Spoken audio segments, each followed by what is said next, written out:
My neighbor pulled up in a beat-up Ford pickup, walked over to my driveway and said 4 words that made me want to throw $1,200 into the ocean.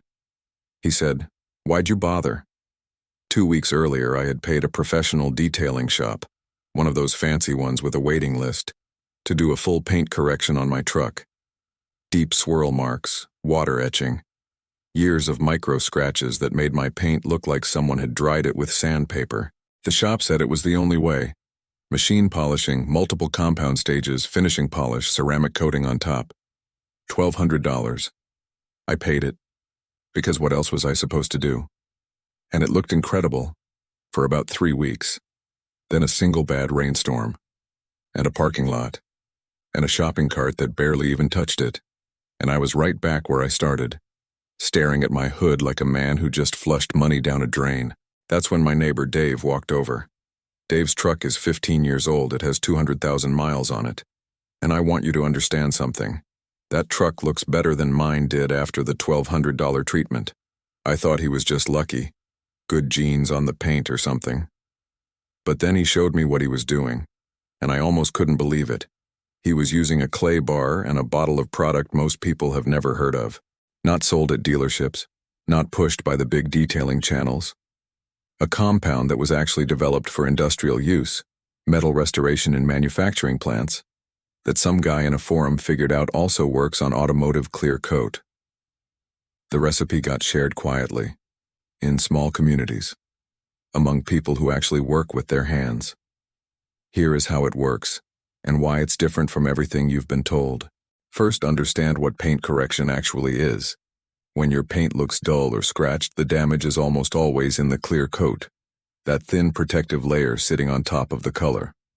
Professional shops use aggressive cutting compounds and high-speed rotary machines to literally shave that layer down until the scratches are below the surface.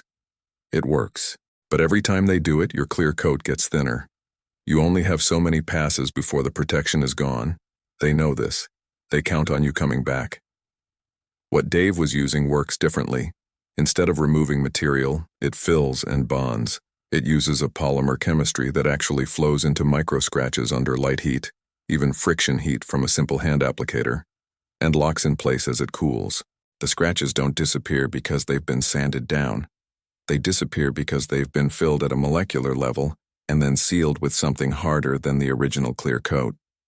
Second thing, the clay bar step is not optional, and most people skip it. Before you put anything on your paint, you need to strip the surface of bonded contamination, iron particles from brake dust, industrial fallout, tree sap residue. These are invisible, but they're embedded in the surface. If you polish over them, you're just locking the contamination in. Dave uses a clay bar with a simple spray lubricant first, every single time. Takes 20 minutes.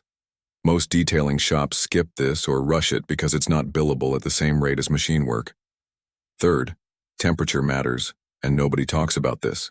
The compound Dave uses activates best between 60 and 80 degrees Fahrenheit on the panel surface. Too cold and the polymers don't flow. Too hot and they skin over before they bond. He works in the shade. He touches the panel with his palm before he applies anything.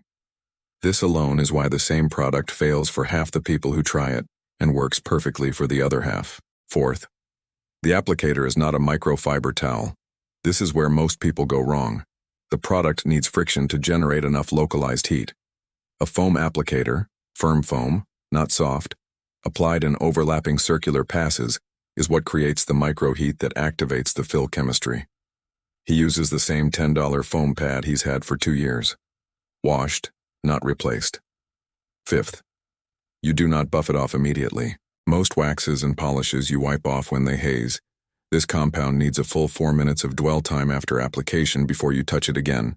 Set a timer. Walk away. Come back. Then you buff with a clean microfiber in straight lines, not circles. This is the step that seals the bond. Sixth, 1 coat is a treatment, 2 coats is protection. Dave does 2 passes on the horizontal surfaces, hood, roof, trunk, because those take the most UV and environmental abuse. 1 pass on the vertical panels. He said the second coat on flat surfaces is the difference between results that last 3 months and results that last over a year. Seventh, The maintenance coat. Every 3 months he does a light reapplication, not a full correction, just a maintenance layer, 10 minutes per panel. He's been doing this for 4 years. His clear coat is still factory thickness. Mine got shaved down by a machine at a shop that had no incentive to preserve it. Now let me tell you why you've never heard about this. The detailing industry is built on repeat business. If your paint stayed perfect for 3 years from a single $30 bottle, that's a problem for anyone charging $1,200 per visit. The big product companies sponsor the big channels. The big channels recommend the products that require the most applications, the most equipment, the most professional intervention. This is not a conspiracy theory. It's just economics. The incentive to keep you dependent is enormous. The community that figured this out deliberately stays quiet. They share it in forums and small groups, word of mouth only, because the moment it goes mainstream, the industry finds a way to co-opt it, dilute it, rebrand it at 10 times the price, and sell you a machine to apply it with. Dave found it from a guy who used to work in an aircraft maintenance facility. Industrial coatings. The crossover to automotive was accidental, but the results were undeniable. I've now done my truck twice with this method. Total cost, including the clay bar kit, the compound, and the foam applicator, $41. I bought everything off a general industrial supply site, not an automotive one. The paint looks better than it did after the professional correction, and it has stayed that way through 2 full winters. If you want the exact product name and where to get it, I'm putting it in the pinned comment below this video, not in the description. That's where the sponsors live. The comment. Pinned. Go find it. And if this video saved you even a fraction of $1,200, hit subscribe, because this is what we do here. We find the things that work, the things they'd rather you didn't know about, and we share them one video at a time.